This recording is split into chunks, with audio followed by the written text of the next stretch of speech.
Este homem ganha 20 mil por vídeo, às vezes significativamente mais. Meu vídeo sobre Jamie Dimon, que foi muito visto, fiz em 2022. Na verdade, fiz com pressa, sem gastar muito tempo nisso. Ele nos diz exatamente quais são os prós e contras de ter um canal de documentários no YouTube. Parece um sonho, mas a realidade é bem diferente. Quais são os truques para conseguir centenas de milhares de visualizações? Escrevo supondo que todos têm transtorno de déficit de atenção e hiperatividade. Por que ele acha que a inteligência artificial vai destruir os YouTubers e como ele quer lucrar com isso? Para que eu seja o primeiro a tirar vantagem disso. Assim, posso ganhar dinheiro suficiente para me sustentar quando as inteligências artificiais assumirem o controle um dia. E por que falar sobre a palavra escudo online é um problema maior do que você pode imaginar? Mas quando tentei publicar o vídeo dos Rothschild, percebi que algumas teorias da conspiração podem ser verdadeiras. Bem-vindo ao Dinheiro e Poder. Esta é uma aula mestra sobre como fazer milhões com canais de documentários no YouTube. Queremos ter conversas de igual para igual. A questão é como vencer. Muito bem, Rock. Estou extremamente orgulhoso e honrado em ter você no podcast. Obrigado por me receber. Sem problemas. Obviamente, pessoas que seguem meu canal 100% também te conhecem. Eu diria que você é como a referência dos canais de documentários e especialmente canais de documentários de negócios. Seu canal do YouTube tem milhões de views. Tenho certeza de que você está ganhando dezenas de milhares por mês, talvez mais em um bom mês. Sim, bom palpite. E você faz upload uma vez por mês ou algo parecido, então não é como se... Recentemente tem sido uma vez a cada 2 meses, mas estou tentando aumentar a frequência. Sim. Então, sabe, é como se você não estivesse fazendo upload toda semana ou algo assim, mas os resultados são incríveis. Isso parece um sonho para muitos que gostariam de ser estrelas do YouTube. Vamos nos aprofundar um pouco nisso. Parece como um sonho, mas a realidade é bem diferente. Então fale um pouco sobre isso. Sim, então leva muito trabalho para lançar um vídeo, na minha opinião. Desde o início, minha estratégia era pensar no meu canal como um show da Netflix digno de maratona. Eu estava pensando que, a longo prazo, se eu tiver uma boa coleção de conteúdo perene, eles deveriam me gerar renda sem ter que fazer upload com muita frequência. Que agora estou nessa fase, mas ainda assim, ser um YouTuber parece ótimo. Mas a realidade é que cada upload é uma aposta. Cada upload é uma grande pressão. Então, parte do motivo pelo qual tenho sido meio lento com o upload. Essa pressão, é esse estresse de tentar superar o meu último upload, sabe? Então eu levo muito tempo para acertar o roteiro e tento garantir que meu vídeo seja tão bom quanto o anterior, se não melhor. Agora você disse, vamos falar um pouco de dinheiro primeiro, porque é isso que as pessoas sempre querem ouvir, certo? Então você diz que se você não fizer upload de nada neste estágio, o canal está em um ponto em que gera receita através de conteúdo perene. Então mais ou menos, e eu sei que isso diminui bastante se você não fizer upload por algum tempo, certo? Mas mais ou menos, onde você está aí? Sim, a coisa com o conteúdo perene é que eu acredito que é uma das melhores estratégias que qualquer YouTuber pode seguir. Costumava ser o caso de que, você sabe, uploads diários eram uma coisa. Não sei se você assiste Casey Neistat, aquele cara tinha uma quantidade enorme de uploads excelentes. Mas o que aconteceu foi que eu percebi que você pode olhar para o conteúdo perene como uma espécie de ativo intangível que gera fluxo de caixa no futuro. Foi isso que eu era... Então sim, você estava perguntando sobre quanto rende a longo prazo. Por exemplo, meu vídeo sobre Jamie Dimon teve muitas visualizações. Eu fiz isso em 2022 na pressa, na verdade eu não gastei tanto tempo nisso, meio que me surpreendeu. Essa parte sobre o YouTube é interessante, é que você realmente não pode prever qual vai se sair bem, de qualquer forma. Esse se saiu bem, e mesmo hoje, em uma base mensal, me traz cerca de $600 por mês. Então imagine se eu tiver 10 desses ou 20 desses todo mês, então...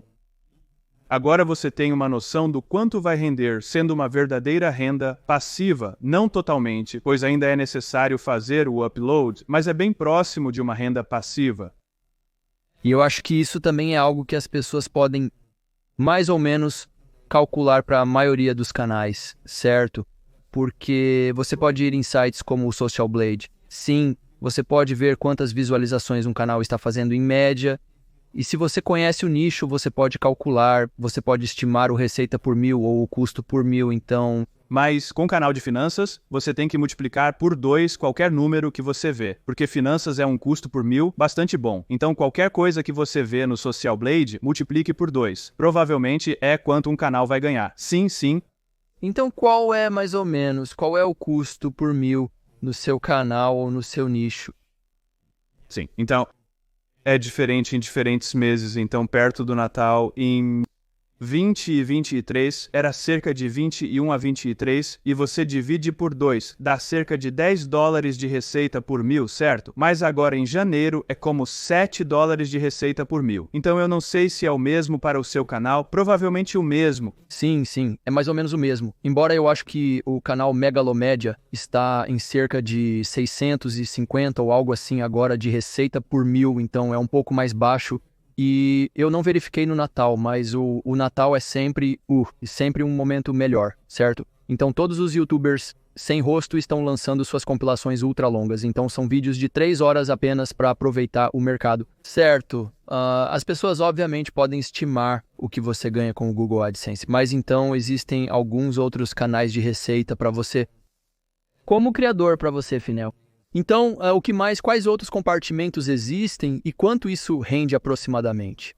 Sim, então Essence é cerca de 50% do que eu ganho. E além disso, o patrocínio, sabe, eu fui patrocinado por algumas empresas financeiras. E o lance sobre as empresas financeiras, elas pagam muito, sabe?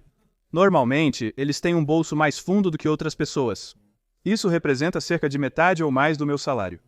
Porque o bom das parcerias é que em alguns meses meus vídeos podem não estar indo bem.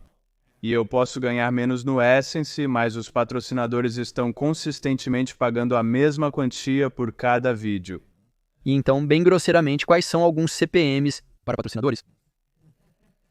Eu tenho um agente que trabalha para mim. Então, ele está negociando com o custo por mil, tudo o que eu faço é receber o dinheiro, eu acho. Então ele... É sempre uma boa situação. É toda uma boa situação, sim.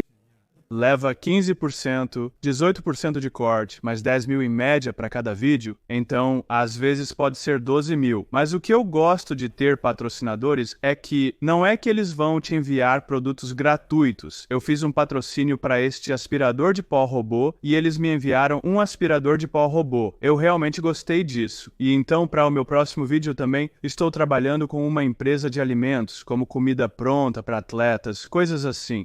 Eles me enviaram muita comida para algumas semanas. Foi muito bom, embora o custo provavelmente não seja tanto, mas as vantagens como essas são muito emocionantes. É divertido. Sim, e você tem a chance de testar o produto de fato, certo? Como você pode testar o que está realmente recomendando para o seu público? E no caso da sua comida, eu acho que é bom, porque então você pode, obter mais ganhos, até mesmo... Mais ganhos, sim. Você ouviu que nosso concorrente, nosso inimigo mútuo, Jake Tran, começou a dar um curso ensinando outras pessoas a como criar, a como iniciar novos canais no YouTube. Cara, eu acho que o Jake Trent está tentando explorar o mercado, sabe? Vai explorar demais, sim. Eu não conheço o cara pessoalmente, mas pra mim, só de como ele administra o canal dele, é a impressão que eu tenho, sabe? E então tinha essa tal de Universidade do Mal ou algo assim. Universidade do Mal, eu nunca ouvi falar disso, mas não estou surpreso. Sim, eu acho que isso não é um referencial para se admirar, sabe? Mas existem referências muito legais. Tem esse cara de jardinagem, eu esqueci o nome, mas... Jardinagem? Sim, como 1 par de milhões de inscritos apenas com jardinagem. Ele mostra como faz sua jardinagem e vende produtos por trás disso. Na verdade, como um grande negócio agora. Sim, é um bom modelo, sim. Sim, isso é interessante. Mas, para você é principalmente a AdSense e os patrocínios nesse ponto. Mas você tem ideias ou o que você está olhando para o futuro em termos de monetização? Porque eu sei da luta, você também não quer parecer que está implorando por dinheiro ou apenas oferecendo algum tipo de besteira para o público. Essa confiança se perde muito rapidamente, certo? Quais são suas visões para o futuro? Sim, e uma das lições que eu aprendi é... Para fazer YouTube é que você nunca deve assumir que seu público está acabado. Você sempre tem que assumir que eles são seres humanos. Sabe, você não pode, se tentar agir, se tentar fazer algo desagradável, e o público saberia. Então, outra coisa que aprendi é que também é seguro assumir que meu público, ou todo o seu público, tem transtorno de déficit de atenção e hiperatividade. Então, eu escrevo, assumindo que todos têm transtorno de déficit de atenção e hiperatividade, por isso sempre me certifico de que a escrita tem reviravoltas e muitos momentos que chamam a atenção, e isso também é um bom conselho se você quer começar um canal no YouTube. Atualmente, eu tenho outros projetos que não estão diretamente relacionados ao YouTube, mas mais como resultado do YouTube, sabe? A boa coisa sobre estar em finanças é que, sendo um YouTuber financeiro, você tende a atrair muitos profissionais da área. E às vezes alguém me contata e quer fazer isso e aquilo. Então, atualmente estou trabalhando com algum fundo, na verdade, um fundo de private equity, não posso divulgar mais do que isso. Estou trabalhando com um fundo de private equity, sim. Vamos falar sobre qualidade e produção. Então, eu acho que isso é, para mim, pessoalmente, ainda mais um tópico de paixão do que o dinheiro que falamos anteriormente, certo? Então, olhando para os seus documentários, eles são de primeira linha, é tão polido que parece um maldito documentário da Netflix, certo? E para quem está começando no YouTube, a qualidade é fundamental, concorda? A plataforma está muito saturada. Exatamente. Estratégias onde você apenas produz conteúdo não funcionarão, isso também é... Isso não funciona mais, sim. Isso não funciona mais, certo? É por isso que todos esses canais sem rosto, que são esses típicos canais sem rosto, com baixa qualidade, acho que alguns deles podem ter esses sucessos, onde 1 em cada 100 vídeos se torna viral e então eles ganham algum dinheiro. Mas isso não é uma estratégia viável a longo prazo, certo? Então, a qualidade é rei para você. Qual é o processo para chegar a esse nível de qualidade? Porque a sua qualidade é insana. Quando eu comecei, eu vi essa citação do MrBeast por volta de 2020. Eu não sou um público típico dos vídeos do MrBeast. Eu não assisto aos vídeos dele como muitas outras pessoas fazem, mas eu o estudei como um YouTuber. Tentei descobrir como ele fez isso e uma citação realmente me marcou. Dizia, se você levar o dobro do tempo para fazer um vídeo bom, ele pode ter 10 vezes mais visualizações, então realmente ajuda a dedicar mais tempo à qualidade dele. E ele disse que o que importa, sabe, se você levar 10 meses para fazer um vídeo, se ele for realmente bom, o algoritmo sempre o destacará. Então sim, eu meio que tenho essa mentalidade quando se trata de fazer vídeos para o YouTube, e a maneira como eu fiz isso foi procurar documentários que eu gostava, sabe? Eu realmente gostava de documentários do History Channel, sabe? Quando falava sobre a história americana, e também alguns documentários da Netflix. Então eu os estudei, apenas os assisti, nunca fui para uma escola de cinema. Eu era um estudante de finanças, mas eu escolhi uma série de documentários que eu gostei.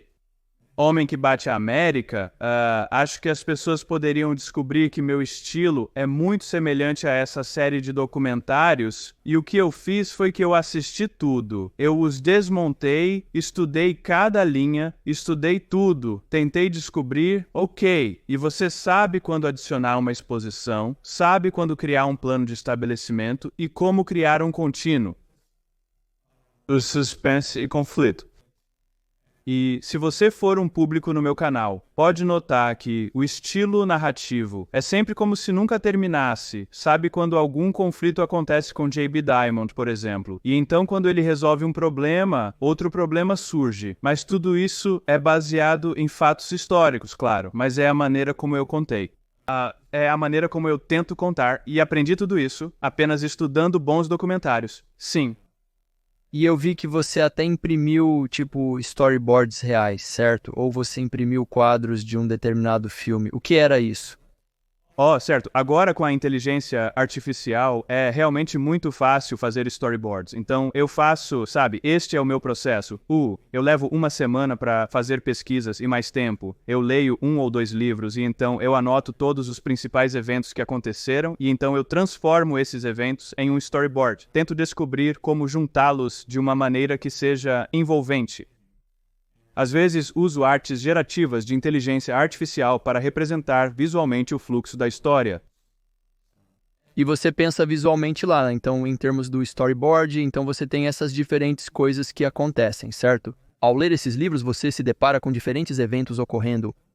E então, como um próximo passo, você começa a pensar visualmente como eu os coloco em uma ordem ou é mais em termos de eventos. Então, você sabe o que eu quero dizer. Se você, digamos, desenha uma história de Toy Story ou qualquer coisa, então esses artistas de storyboard pensam de uma maneira muito visual, certo? Eles são tipo, ok, né, esse cara vai andar ali e então isso explode e então o que quer que seja. Esse é o seu estilo ou como você aborda isso? Sim, abordo de forma parecida. Você sabe, porque você é um documentarista, você não está criando, você não está inventando coisas, certo? Então, o que eu faço é tentar reunir muitos eventos, porque não estou cobrindo tudo, mas tento cobrir os eventos que têm algum tipo de conflito, ou o protagonista está enfrentando adversidades e tentando superá-las. As pessoas adoram ouvir outras pessoas lutando, especialmente pessoas bem-sucedidas, e eu tento focar nesses. E essa é a principal lição que aprendi com o estilo do History Channel ou Netflix. Eles focam nos conflitos às vezes. E o melhor, minha visualização mais alta. Se você olhar a retenção no meu canal do YouTube, toda vez que foco em conflito pessoal, é como se a atenção do público estivesse toda ali. Por exemplo, Larry Fink, ele tentou sair da Blackstone, e Stephen Sherman ficou muito bravo e houve um impasse por um tempo. Eu tentei contar essa história. E essa parte, as pessoas realmente querem ouvir sobre o conflito. Outra foi do meu documentário sobre o Morgan Stanley. Foi o Chief Executive Officer Phil Purcell sendo um tirano, sabe? Ele forçou o seu antecessor a sair e então houve muitos conflitos lá e no final ele foi forçado a sair e então o antigo Chief Executive Officer volta. Esse tipo de estrutura de história é atemporal. As pessoas sempre querem ouvir sobre esses tipos de elementos, então eu tento procurar por esses, tento procurar por um conflito pessoal, tento procurar por heróis lutando contra obstáculos e coisas assim, e, sabe, enquanto isso, garantindo que eles realmente aconteceram, sabe, não são coisas que eu invento, então... Ok, então você essencialmente amplifica essas partes, certo? Onde você pensa, aqui tem algo interessante, e então as coisas que são, sabe, alguém foi para a escola e viveu sua vida, isso é algo que, sabe, talvez você mencione em uma frase ou algo assim, mas não há motivo para amplificar isso. Sim, também é útil fornecer contexto econômico. E sempre que, sabe, durante um documentário que eu faço, eu sempre tento falar, eu falei sobre a economia naquela década ou naquele país, para que isso forneça contexto e razões para as ações do personagem principal. Sim, e sabe, quero dizer, no geral, estou apenas tentando fazer como se estivesse fazendo um documentário ou um filme para Hollywood. Então, talvez eu explique isso para alguém que é, sabe, um youtuber iniciante, que está começando a escrever seu primeiro roteiro, seu fluxo de trabalho inicial. Provavelmente também está fazendo muita pesquisa, descobrindo quais são os eventos mais interessantes. Eles provavelmente fazem isso em um documento de pesquisa, certo? Mas então eles começam a transformar essencialmente este documento de pesquisa que tem algum tipo de estrutura em um roteiro. Mas para você parece que há outro passo onde você realmente tem como um storyboard visual, tipo, qual é o... Quero dizer, isso é o visual, então quando eu tomo notas, eu tento de uma maneira muito simplificada, sabe? Personagem A faz isso e personagem B faz aquilo, e então isso aconteceu, então aquilo aconteceu. Eu tento de uma maneira muito simplificada, e quando eu escrevo, eu apenas escrevo, sabe? Eu tento adicionar tempero a essa versão simplificada da história, então você tem que estar disposto a fazer um primeiro rascunho muito ruim. E uma vez que isso é feito, seu trabalho não é mais escrever. Seu trabalho é revisar. Revisar é muito mais simples do que escrever. Tente criar coisas, mas você sabe, eu não tenho uma maneira sistemática de dizer a você como fazer A, B e C. Mas o que eu farei, o que eu normalmente faço, é que eu tento garantir que haja reviravoltas suficientes. Reviravoltas de eventos e significando que a cada minuto há algo. Algo tem que mudar. Caso contrário, o público perderá o interesse e, com a reviravolta dos eventos, algo inesperado pode acontecer. Ou alguma nova informação é revelada que um personagem não sabia e agora ele tem que tomar uma decisão diferente. Isso é meio que, sabe, entre aspas, o segredo para envolver o público, e é isso que o Tá realmente ama mais. E você utiliza ferramentas de inteligência artificial como o Generative Pre-trained Transformer no seu processo? Útil quando, por exemplo, para parágrafos ou algo assim? Sim, então o Chat Generative Pre-trained Transformer é bom para fazer algumas pesquisas, embora esteja errado muitas vezes, mas eu só uso o Chat Generative Pre-trained Transformer para corrigir erros de gramática, porque eu tentei fazer o Chat Generative Pre-trained Transformer escrever frases antes e soa muito sem graça e genérico, então você realmente não pode usar isso. E também estou preocupado agora que o YouTube é capaz de detectar os padrões de linguagem do conteúdo do Chat Generative Pre-trained Transformer e se você fizer isso, você realmente está a arriscar seu canal ao fazer isso. Sim, enigmático é esse tipo de palavra que você sabe, sempre aparece em um roteiro do YouTube. Então, sempre que alguém, como um vídeo de ensaio no YouTube, me fala sobre um enigmático história, então tenho certeza que isso é ChatGPT. Sim, existem algumas palavras que o ChatGPT sempre usa. Sim, adora usar isso. Então, ok. Agora você tem basicamente o roteiro, como agora precisa ir para a produção, o roteiro já tem algumas sugestões visuais, como, ok, aqui vamos mostrar isso, e sim, e talvez também a música ou a música... Não é a música, não é principalmente quando leio o roteiro atualmente. Eu tenho um editor que está me ajudando a fazer algumas das coisas em 3D no roteiro, eu leio em formato de tabela. Eu especificaria esta linha. Isso deve mostrar que você sabe que essa linha mostra um cara chorando, e então esta nos mostra a fuga do CD.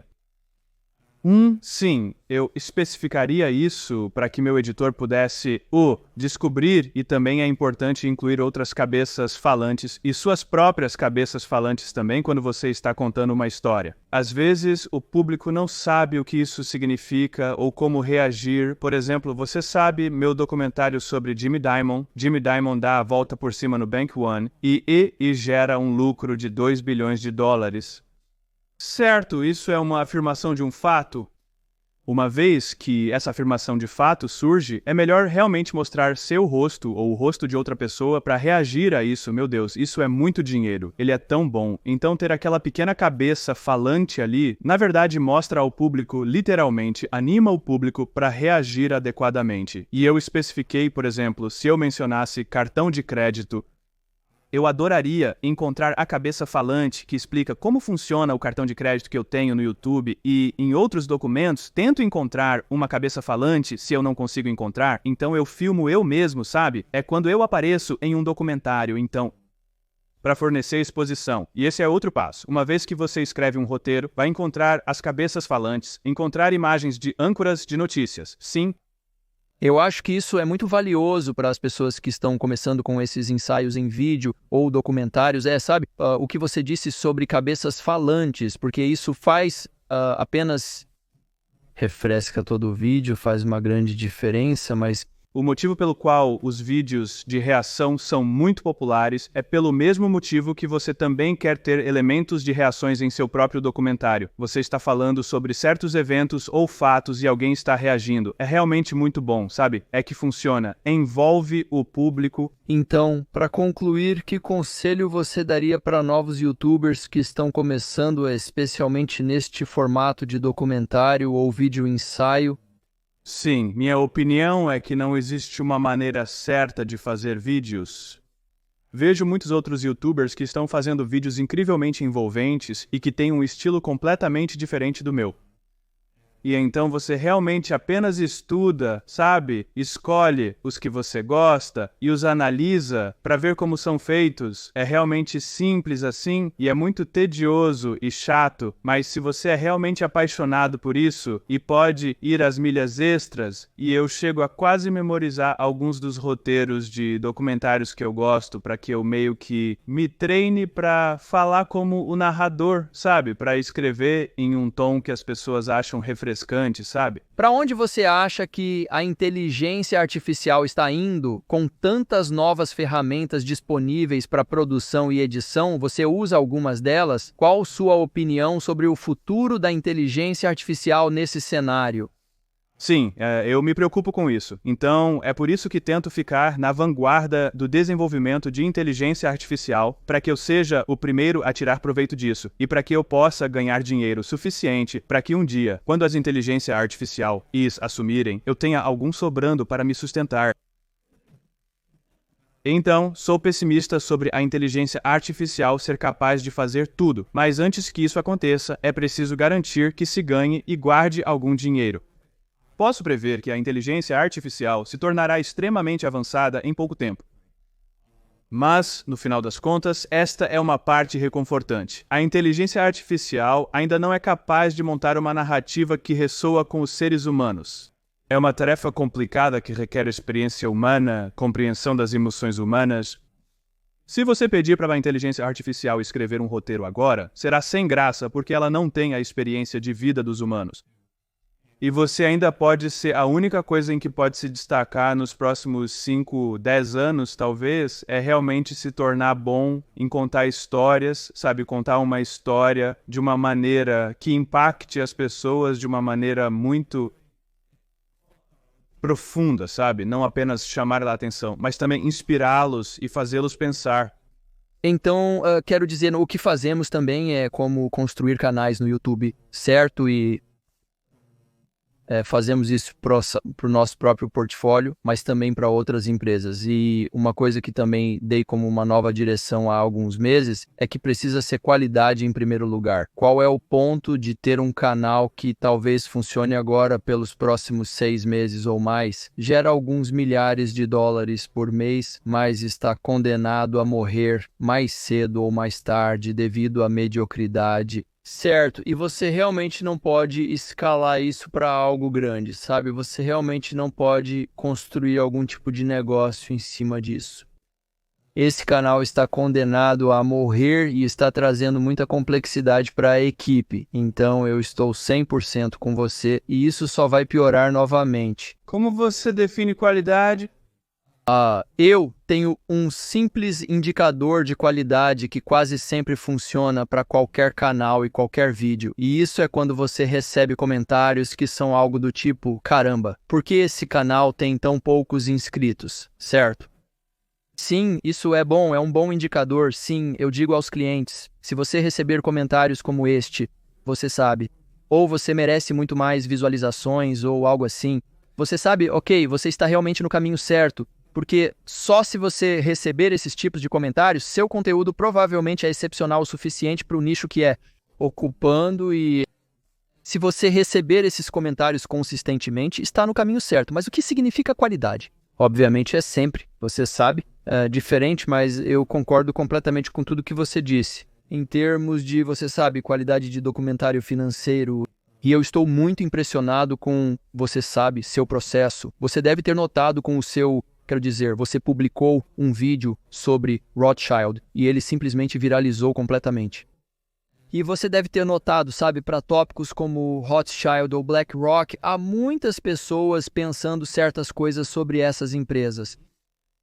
E, sabe, algumas podem ser válidas, mas algumas são não, e algumas são apenas, sabe, o que você rotularia como teorias da conspiração. Então, qual é o seu pensamento sobre, sabe, garantir ou por que com o seu canal? Tenho certeza que você precisa ter cuidado para não atrair o tipo errado de público no seu canal, certo? Quais são os seus pensamentos a respeito? Vamos publicar isso no YouTube? Sim. Ok, tudo bem. Então, eu queria fazer uma história sobre Rothschild, que se baseia em fatos validados, como eu queria... É por isso que eu chamo de história não contada, porque eu quero contar toda a história de Rothschild, dos livros que de alguma forma eu posso confiar. Li 2 livros grossos sobre Rothschild. Eu tentei evitar falar sobre teorias da conspiração. E alguns comentaram: no canal, naquele vídeo, perguntando por que você não falou sobre o incidente de Waterloo quando Rothschild manipulou o mercado. E é porque muitas fontes dizem que isso foi propaganda inventada, que não era realmente verdade. Mas então, quando eu tento publicar o vídeo dos Rothschild, é quando eu percebo que algumas das teorias da conspiração podem ser verdadeiras. Então, eu não contei a ninguém sobre isso, né? A quantidade de obstáculos que enfrentei tentando publicar esse vídeo. O primeiro obstáculo é que eu não vou nomear o patrocinador, mas esse patrocinador ia patrocinar comigo, mas eu disse a eles que, ok, este é um documentário Rothschild, então eles desistiram no final e não me disseram por quê. Eventualmente, eles me disseram que é porque um Rothschild está no conselho de sua empresa. Uau! Eu decidi mudar para um patrocinador diferente, então mudei os patrocinadores e a startup significativamente.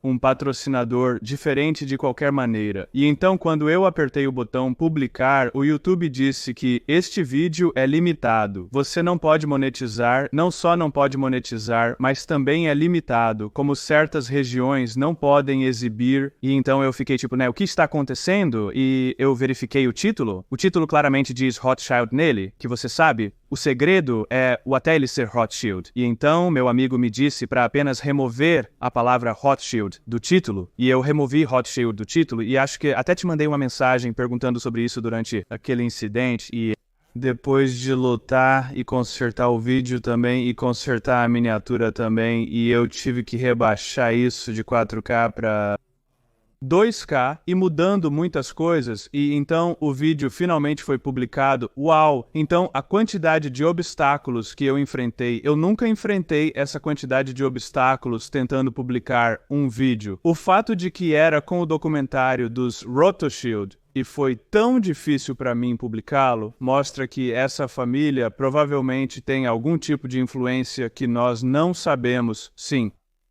Faz você pensar e, ok, eu quero falar sobre uma coisa que, você sabe, ficou comigo, que eu vi, acho que em uma das suas postagens no LinkedIn, e você realmente mencionou isso brevemente no introdução seu.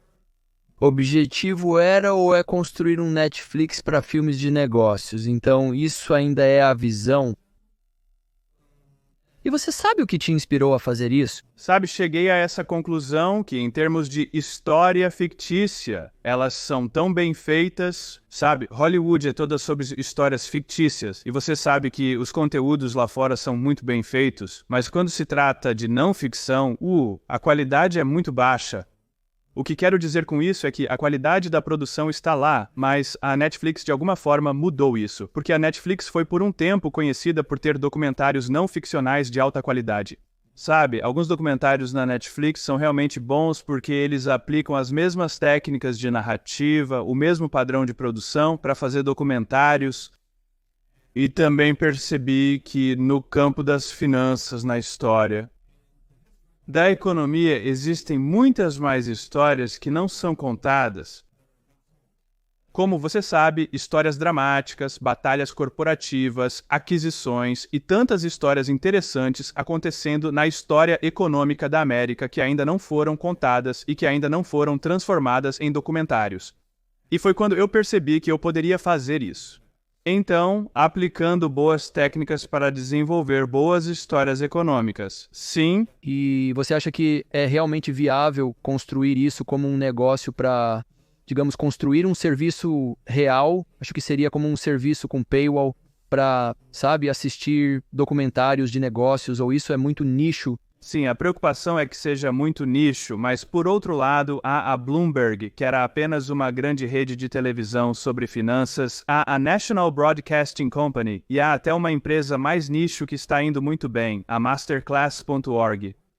É muito nicho, apenas fala sobre algumas aulas mestras e fez 180 milhões de dólares em um ano. Apenas uma aula mestra e as pessoas pagam $9 para assistir todas essas pessoas ensinando praticamente bobagens, porque você não pode aprender coisas tão rapidamente, sabe, em algumas horas.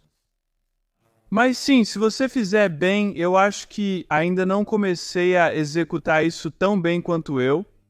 Espero, mas sim, eu acho que é muito provável. Sim, eu me encontrei com o Grant, ok, provavelmente não deveria dizer o nome dele. Eu me encontrei com um cara chamado Cardone e ele também quer fazer algo similar. Entendi, sim. Então há, obviamente, a possibilidade. Você falou sobre, sabe, como a Bloomberg e assim por diante, sabe? Você poderia se transformar em uma Bloomberg se adicionasse notícias recentes, certo? Porque cobriria histórias recentes. Sim, exatamente, como histórias muito recentes e, obviamente, algum tipo de site editorial e assim por diante, mas é quando fica complicado. Então você precisa de jornalistas e pessoas no local e você precisa de reportagens em tempo real. E coisas assim você realmente não tem mais vantagem, você está apenas replicando uma empresa existente. Sim, exatamente, mas também interessante. Quero dizer, vamos ver o que acontece com essa coisa de Cardone que você acabou de mencionar agora. Sim, ele está lançando vários documentários de negócios e está se esforçando.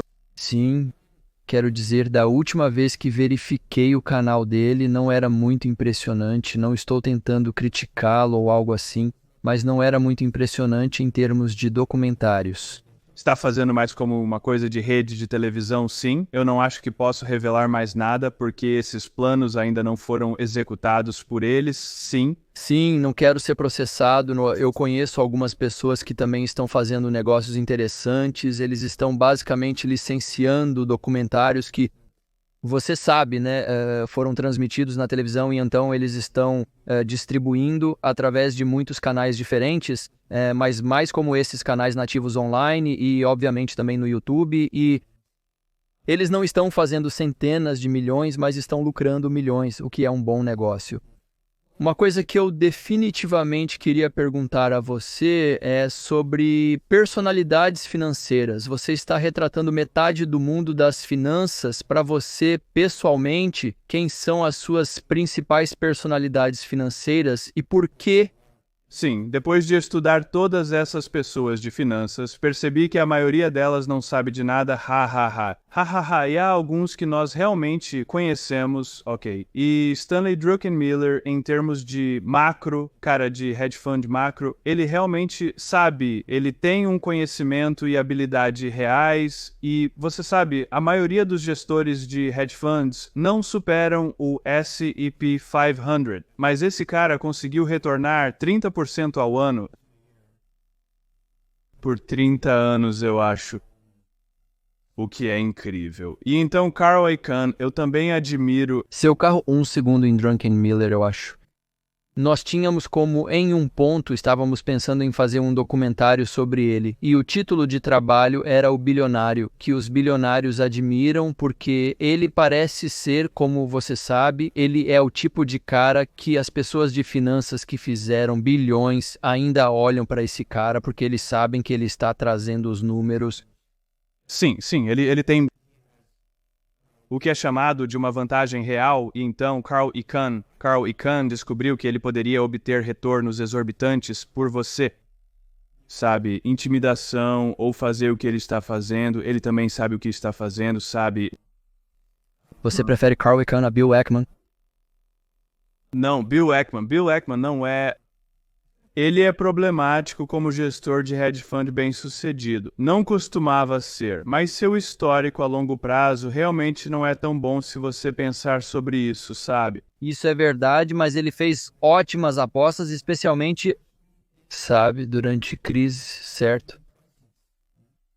Sim, mas qualquer um aconteceu. Não pode acontecer com qualquer um, sabe o que eu estou dizendo? É difícil. Uma das coisas mais difíceis em finanças é distinguir entre habilidade e sorte, e até mesmo muitos bilionários, devido à sua circunstância e à rede, e eles podem parecer ser bem-sucedidos, ou podem parecer fazer as negociações certas. Mas, se eles não conseguem replicar isso por tempo suficiente, então se pode argumentar que ele estava apenas sendo sortudo. Mas eu acredito que Druckenmiller e Carl Icahn têm habilidades reais, em vez de apenas sorte.